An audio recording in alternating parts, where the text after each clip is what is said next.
જો ઘર છોડીને જવાનું નથી, જો ફરીથી કહું છું, કોઈ એવી વાત નથી. ગોરધનભાઈ હતા, પર્વતભાઈ હતા, મહારાજ બોલાયા કે પર્વતભાઈ આવતા હું કામ છે.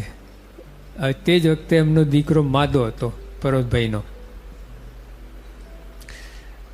પછી આ થયું શું, મહારાજની આજ્ઞા આ ધામમાં તમારી તૈયારી હતી.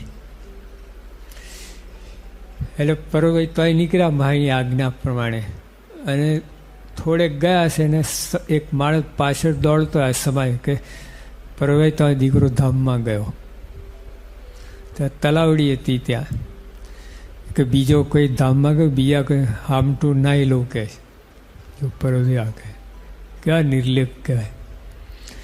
બીજો કોઈ ધામમાં ગયો છે, ભેગું નાહી લઉં આ દીકરાનું, કેવા નિર્લેપ બોલો.